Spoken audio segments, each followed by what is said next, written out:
نن سبا خو علما دا تیار کړی دي غامدي انجینر مرزا منیر شاکر دی منیر شاکر پرون بی بی سی ته انټرویو ورکړي او یاره کچره دا احادیث هغه په ډېر عبد الله نظامی په ډېر ښه اعتراضات کوي بی بی سی والا او ورته وایي داسې څنګه کېدی نه شي چې اوسه پورې اسلام علما کرام نه پوهېدل او تاسو پرې ښه پوهېږئ داسې یو مرکز په ټول عالم اسلام کې نشته دی نو دې ډېر زبردست اعتراضات یې پرې کړي په دې منیر شاکر باندې نو دا ورته وایي دا خلاف عقل خبره ده او د عائشې رضی الله تعالی عنها د نکاح په باره کې وضاحت وکړو چې دا خلاف عقل ده وایي موږ سره پرې ګڼ آیاتونه موجود دي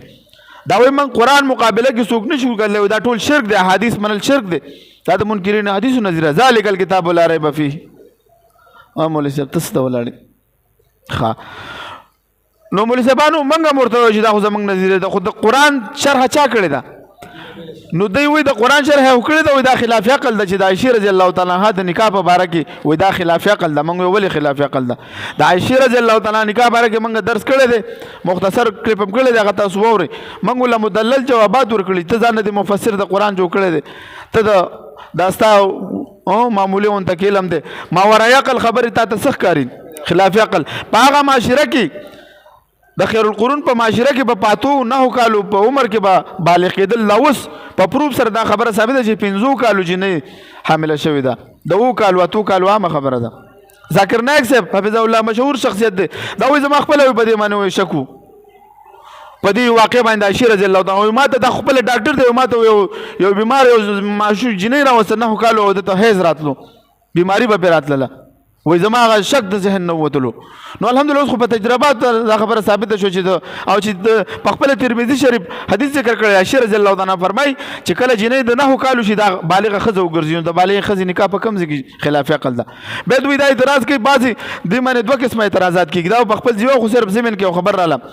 بعضی زمونږ علما کرام وایي چې دلته د 10 لفظ حذف شوی دی نو موږ دا هوته تحریف قائل په احادیثو کې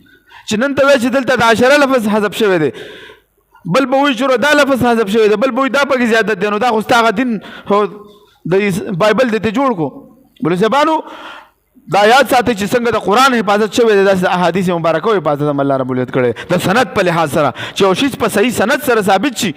نو بیا دا منل په موږ باندې څه دي زموږ په عقل کې به نه راځي خو علما کرامو له بیا پکار ده چې موږ رجوع کړو هغه علما کرام چې کوم په دې موضوع باندې خبر وي او د هغوی د بیانونه بیا ورو خپله به زموږ د ذهنونه شکوک او شبهات غټ غټ خلک په دې فتنه کې اخته دي وایي عائشہ رضی الله تعالی عنها بالغه وه څنګه نابالغه وه په دې فطري دین کې غیر فطري کار به څنګه کېږي دا خو فطري دین دی فطرت الله التي فطر الناس دا فطري دین کې الله موږ پیدا کړیو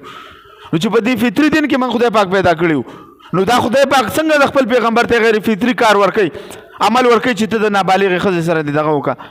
جما وکړه دا کېدی شي د عقل مني هېڅکله نه مني نو دا د عقلیت پسندۍ دا د چا نه راغلی دا د دې مغرب نه راغلی زموږ بعضې علما یې مواله څه د پیسو دپاره او څه د دنیا دپاره او څه د شهرت دپاره لګیا دي په هغه مقدسو شخصیاتو باندې دوی څه کوي بې ځایه اعتراضات کوي ته په بي بي سي کې انټرویو ورکوې ظالمه ټوله دنیا دیني او عائشہ رضی الله تعالی عنها نکاح باندې ته اعتراض کې چې دا خلاف عقل خبر ده ما سره په ګڼ آیاتونه دي یو آیات خو به دې پیش کړی وی چې موږ دله جواب درکړی وی مولوي صاحب مخکې ځه خپل محبوب باندې ته لعنتان کوي چې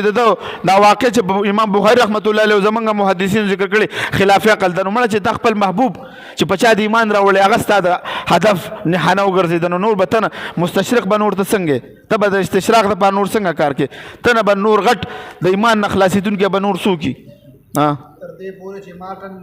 مارټن لوتر چې کوم یو 100 موس لګیا دي الحمدلله دوی اعتراضات کوي الحمدلله موږ له جوابات ورکو دوی لګیا دي په اسلام باندې اعتراضات کوي عقلي موږ له عقل او په نقل دواړو له جوابات ورکو